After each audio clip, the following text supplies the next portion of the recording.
بسم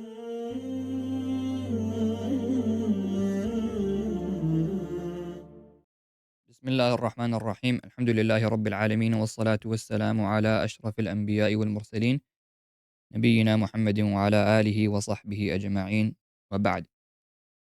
Alhamdulillah, we are beginning with our Arabic crash course, which is essentially a course that is designed for beginners, right?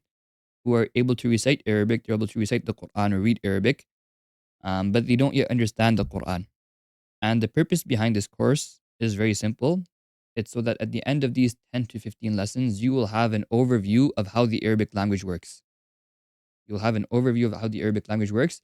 And throughout the lessons, we'll be providing a few examples from the Quran to show you exactly how it's applied practically. So the first step is theory. We explain the language to you.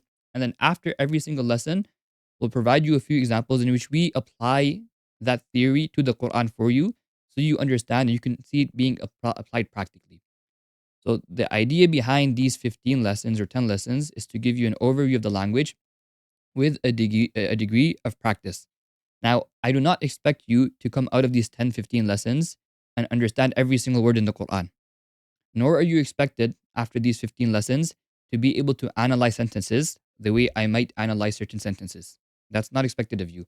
What's expected is to understand the general idea of how the language works, the general rules which are the most applicable in the Arabic language, and to see how they work. Beyond that, in terms of practice, in terms of application, this takes time. And in terms of understanding the Quran at a holistic level, at a complete level, that takes years. But in order to understand the Quran to a basic level, such that you can understand what you're reciting, such that you understand how to look into dictionaries to find the words that you're reciting, such that you understand the basics of the Arabic language, grammar, such that you understand um, how to look into basic tafasir. If you're studying part time, this only takes about 2 years. Again, we're not mastering the language. Mastering the language is a lifelong journey. But understanding the Quran at a basic level, okay, to the point that you're able to look into tafasir, to the point that you're able to look into words that you might not know the meaning of, to the point that you're able to um, access different books in the Arabic language, this only takes about 2 years. And to be honest, 3, 4, 5, 6 months into the 2 years, you'll already be able to understand certain verses. Not incomplete, but you'll understand snippets of certain verses. And those who recite often, and if you use a translation, you'll find yourself oftentimes that just by using a translation, often you're able to understand a good portion of what you're reciting. Not a good portion, afwan, that's a bad, that's not exactly accurate. A small portion, a small amount. Certain verses that come again and again. Inna Allah ala kulli shay'in qadir. Indeed, Allah is all powerful over everything. You recite this verse again and again and again, so it's easy to understand. On the other hand, certain words which are not so prevalent will be difficult to understand. So the idea behind, after studying about 2 years, you'll be able to understand those words as well. Or if you don't understand them, you don't have them memorized, you know where to access them. But within 3 to 4 months, within 5 to 6 months, you'll be able to understand the basics of the Arabic language to a point that when you're reciting the Quran, certain words will stick with you, certain meanings, certain sentences you'll understand right away. And then about a year into studying the Arabic language, if you're studying properly, bi'idhnillah, even if it's part time, even if it's only about 5 to 6 hours a week, right? But you're studying properly with consistency, about a year into studying the language, you'll be able to break apart, or not break apart, but analyze certain sentences. And you'll be able to understand exactly how the language works because the language is special. Why is the Arabic language special? Every language is special, but the Arabic language is the language of the Quran. And Allah subhanahu wa ta'ala chose this language to reveal the Quran within. Inna anzalnahu Qur'anan Arabiyya. That we have revealed this Quran as an Arabic language. And because Allah subhanahu wa ta'ala has revealed this Quran as an Arabic language, it's important for everyone, for all believers, irrespective of whether they're studying higher Islamic academia, irrespective of whether they're imams, scholars, or mere students, irrespective of their status, we want to understand the Quran. The Quran is not simply a book that we recite year after year, Ramadan to Ramadan, and then we leave it on our shelves to catch dust. No, of course not. The Quran is something special to us. It's a message from Allah subhanahu wa ta'ala to ourselves. And it's the criterion between wrong and right. And it's sent as a guidance for mankind. This is why Allah subhanahu wa ta'ala in the Quran, He says, شهر رمضان الذي أنزل فيه القرآن هدى للناس وبينات من الهدى والفرقان.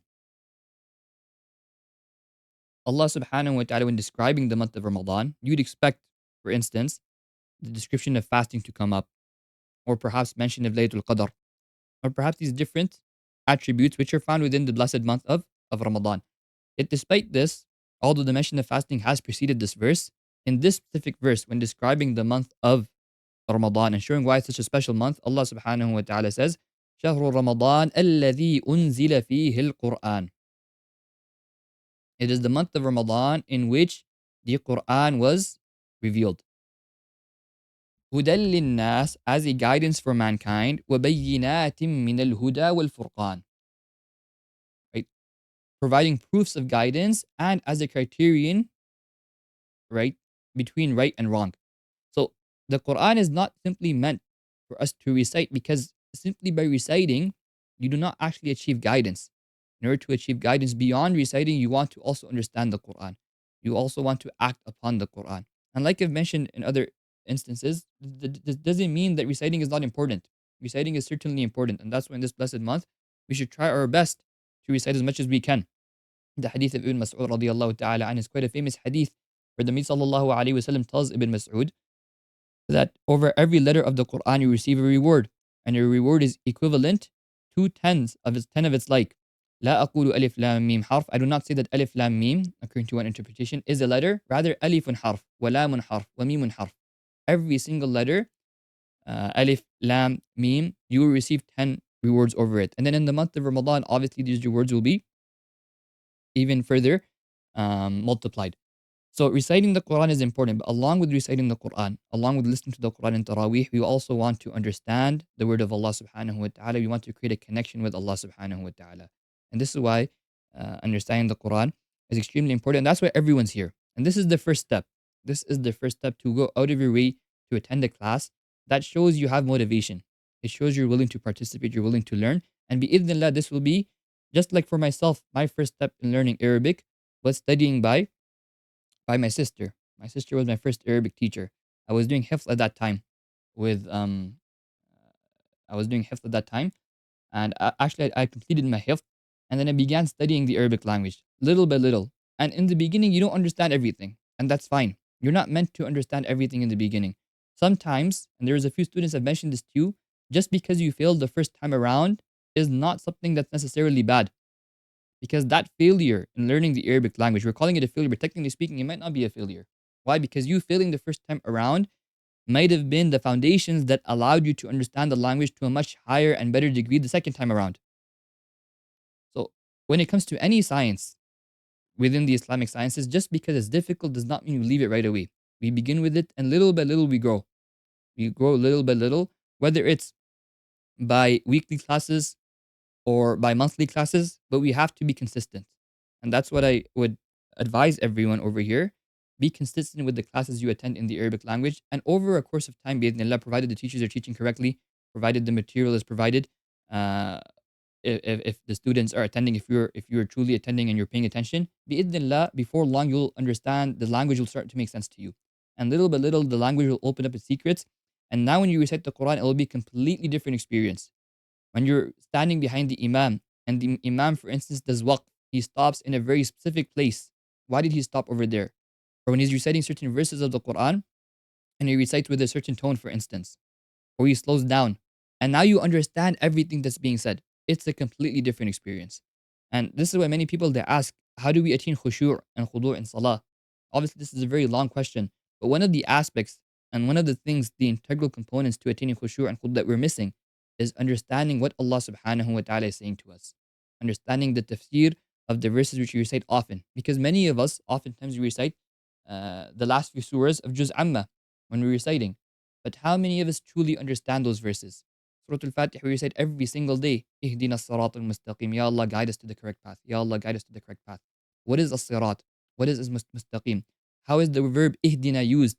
Is it used with ila? Is it used with fi? Is it used with other prepositions?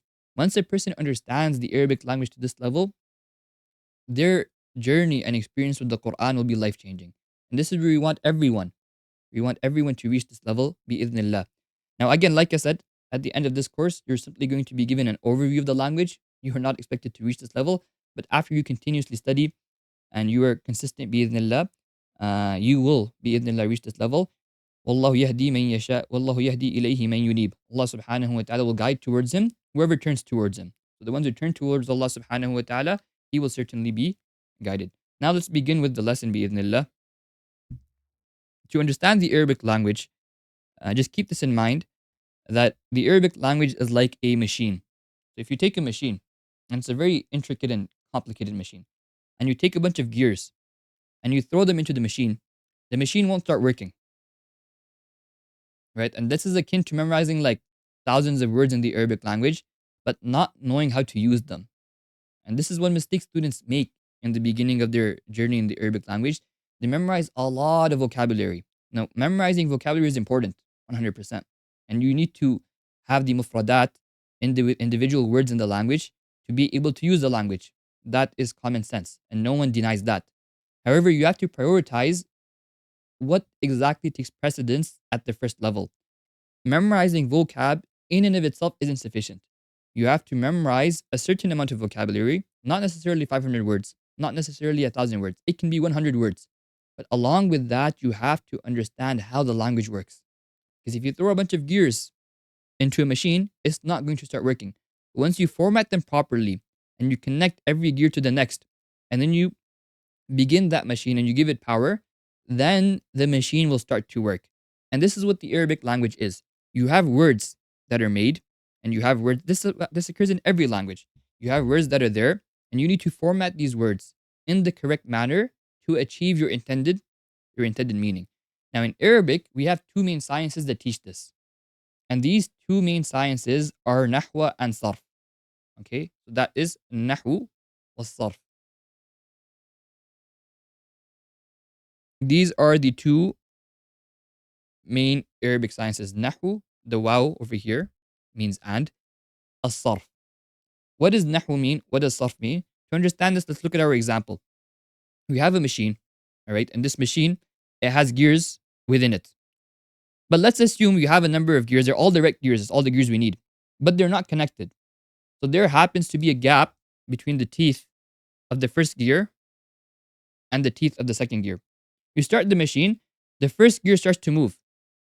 But because there's a gap between the first gear and the second gear does not start to move. And so the rest of the machine does not work. Why? Because the gear was not formatted correctly and the ending of the gear was not connecting to the next. The ending of the gear was not correct. That is Nahw. Nahw is that science that teaches you and you have your words in front of you. The words are all correct. But how do you follow the rules so as to ensure that the ending of each word conveys the intended meaning? So as to ensure that the ending of each word, and I am saying the ending of each word intentionally, this is extremely important. So as to ensure that the ending of each word allows for the correct meaning to be understood, and thereby the sentence as a whole makes sense. And if each sentence makes sense, then each paragraph or the paragraph as a whole will make sense. And if each paragraph will make sense, then the entire page will make sense, and the entire juz will make sense. If there's a mistake anywhere, if there's a lack of connection between ending A and ending B anywhere, the paragraph will not make sense. So Nahw is that science that teaches you, after you have your words, how do you format your words in such a manner where the ending is correct? And I'm illustrating this because in Arabic, the meaning is hidden within the ending. And if you're taking notes, write this down. In Arabic, the meaning is hidden within the ending and in the patterns. This is your cheat code to the Arabic language. So you want to ensure that you have all your gears, they're all found within this machine, but they have to be connected, because if the ending is not connecting correctly to the upcoming structure, the word will not make sense or the sentence will not make sense, and you will not have an Arabic sentence. You will have a broken sentence, and we don't want broken sentences or a broken machine. All right, that is Nahw. Nahw is that science which teaches you how to format words with the correct ending to achieve the intended meaning. So, for instance, in English, if I say, Muhammad went to the store and bread bought. Muhammad went to the store and bread bought. All right. If you look at that sentence, you understand I'm trying to say Muhammad went to the store. That sentence over there, that first sentence, Muhammad went to the store, everything is correct. The grammar is correct. The words are correct. It makes perfect sense. But when we enter into the second sentence and we say, and bread bought, there's an issue. What's the issue? The issue is that the object, what's being bought in the English language, comes later, after the verb. So bought is a verb, it's an action. What's being bought? It's bread. Therefore, bread should come after bought. So you should be saying, Muhammad went to the store and bought bread. But when you switch the format, you arrived with a broken sentence, or you came up with a broken sentence. So instead of saying Muhammad went to the store and brought bread, and brought bread, and bought bread, you ended up saying, and bread bought, which doesn't make sense. Now, maybe in Shakespearean English, it might make sense. Or if you know how the language works, you might be able to make sense of it. However, in day-to-day language, that does not make sense. Nahw is that science. It teaches you how to connect words in the Arabic language with the correct ending. Keep that in mind because it's important. With the correct ending, so as to achieve the intended meaning. So what does Sarf teach you? Well, where did you get these gears from? All these gears, you said in Nahw, you already have the correct gears. But how did you form and make these gears so that each gear is perfect? What if one gear was too large? What if one gear was too small? What if one gear was not the correct gear, the correct type? It was a different type of gear, for instance. Right? The language wouldn't work. Because just like the machine wouldn't work if each gear is not connected to the next, at the same time, the machine wouldn't work if you put the wrong gear in place of another. Likewise, Sarf is the science in the Arabic language that will teach you. Sarf is the science in the Arabic language that will teach you how to format the correct gear. So if you look at this example or this picture we have in front of us, each gear looks different. The first gear has a different picture. The second is slightly different. The third is different. And the fourth is also different. How do you form a word correctly? How do you create a word correctly? This is where Sarf comes in. And in creating and forming a word correctly, what's extremely important is the pattern. What is extremely important is the pattern of that word. Once the pattern of that word is made correct, the word will be correct. So Sarf is that science that teaches you to deal with the patterns of each word. Because if the word is not patterned correctly, it's not formed correctly, then the word will be void of any meaning. And this is why the Arabic language is very special. So to explain this to you, we have in the Arabic language certain words. These words are called root words. Okay? In Arabic, you call this the jadar. Jadar is the root or the madda, the essence. All right? Now, these root letters, if I have over here, and I want you to repeat this with me, Noon, Sad, and Ra. Nasara. Noon, Sad, and Ra. Nasara means to help. What I have in front of me is Nasara, Noon, Sad, and Ra, which means to help. If I want to form or make different words using Nasara, the Arabic language is very special. Because the Arabic language will tell me, if I want to say, for instance, to help, that's a root letter or a root word. If I want to say to help, I want to convey this in the past tense. Or I want to convey, for instance, the one who was helping. If I want to convey the one who was helping. Now notice in English, you can say the helper. You can say the helper. So what do? You add on an ER at the end. Sometimes you add on an OR, like collector. Sometimes you add on different suffixes. Likewise, in Arabic, we have this concept as well. But the Arabic language is much more efficient at this. You take any three root letters, which is a root word, nasara, which means to help, and we're going to enter that into a factory. Once we put that into a factory, that factory is a pattern. What is the pattern? After the first letter, add an alif. So nasara becomes na, and then to the second letter, add a kasra. And hence you have nasirun. Add a tanween to the last letter. Nasirun means helper. If you take any root word in the Arabic language, for instance, if instead of saying nasara, nasirun, I take daraba. Now put it on the same pattern. Daraba means to hit. Daraba with a dad, ra, ba means to hit. Becomes daribun, which means the hitter. Fataha means to open. Fataha. Try to put it on the pattern. Fataha means to open. Put this on the pattern of nasirun. ضارب. You have فتح to open. Put it on the pattern فاتح. فاتح, which means the opener. Okay? Take any word in the Arabic language, any root word in the Arabic language, put it on this pattern, and it will give you the meaning of the one who is doing that action. So this is a set pattern. If you want to make this from any root word, it's very simple and easy to make, right? We'll give you another pattern. Again, you don't have to actually memorize these patterns right now. This is just to show you how surf works. The second pattern we have in place is what we call, or let's not worry about the name of it, but we're going to add in a meme at the beginning. So prior to the first letter, we add in a meme. Then we take the first and second letter and we bring them here. Then we add in a waw, and then we have a ra. Mansurun. Notice the root letters are still there. The root letters of nasara are still present. So the meaning of helping is still over there. But what do? We change the pattern. Instead of saying nasirun, where we added in an alif, now we say mansurun. What does mansurun mean? Mansurun means the one who was helped. Mansurun means the one who was helped. Again, this pattern, we can use this for any other word. If I want to say, for instance, I told you daraba means to hit. How do we say helper or hitter, afwan? Daribun. We add in that alif. Now, if I want to say the one who was hit, I say exact same pattern. Madrubun. Madrubun. Notice how I'm maintaining the pattern of the meme and the waw. Fataha means to open. Fatih is the opener. Once again, we put this into our factory and we have maftuhun. Maftuhun, the thing that was opened. All right? That's why if you learn Arabic in your Medina book series, you'll come across the sentence Al-babu maftuh. The door is open. Al-babu maftuh. The door is open. So, the summary of this, again, you don't have to understand this right now. This is just to help you understand how sarf works. Sarf is that science which teaches you how to format and pattern these words correctly. So in sarf, we'll be dealing with patterns.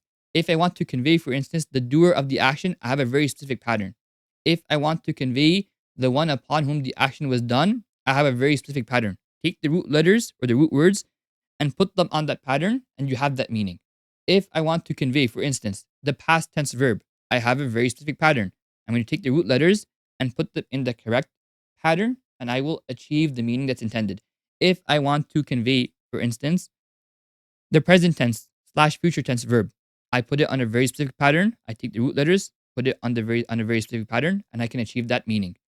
Likewise, we have many different patterns in the Arabic language. Which science teaches you the patterns? Sarf. So the two things you have to remember now, this is a summary of the entire lesson. Sarf will teach you the form and patterns of words to achieve the correct meaning, because you want to achieve the intended meaning. And Nahw will teach you how to correct words with the right ending. Why am I saying the right ending? We'll explain this to you later on, bi'idhnillah. So Sarf will teach you the form and pattern of words. Nahw will teach you how to connect words with the right ending. So the meaning in Arabic, this is your summary of the entire lesson, is hidden within the patterns and endings. If the patterns are wrong, if the wrong gear was in place, it will not work. If the ending is not connecting, it's not placed correctly, the tooth of one gear does not reach the next, or the teeth of one gear does not reach the next, the machine will not work. Likewise in Arabic, if the pattern or the form that you're using for a word is wrong, then you've broken a rule of sarf, and therefore sarf, the meaning will not be correct. And likewise, if the ending you're using is incorrect, endings are very important in the Arabic language. If the ending you're using is incorrect, when you go ahead and you try to make your sentence, that sentence will come out incorrect. Now, to understand this, let's take a look at a few English examples. So if I had said, for instance, so we brought an example earlier, Muhammad went to the store and bought bread. We said by changing bread and bought around, that was a mistake in Naam, we said in Nahw. Because the words are correct. Brought is the correct tense. Bread is the correct word. But the format in which you brought the word was incorrect. Hence the mistake. So it's a mistake in grammar, it's a mistake in Nahw. On the other hand, if I said Muhammad wented to the store. Why? Because someone thought, well, technically speaking in the English language, the past tense, oftentimes you add on an ed to the end. Right? Muhammad helped. So because I'm adding on an ed, why don't I add on an ed to the word went? So instead of saying Muhammad went to the store, he said Muhammad wented to the store. This over here, in terms of the format, sentence is correct because went, which is the action, is brought in the right place. It's brought after the doer. Muhammad, doer, went. Sentence format is correct. So Nahw is correct. The mistake this person made is a sarf mistake. Why? Because the correct version, the correct form of this verb in past tense is not wented. It's went. All right?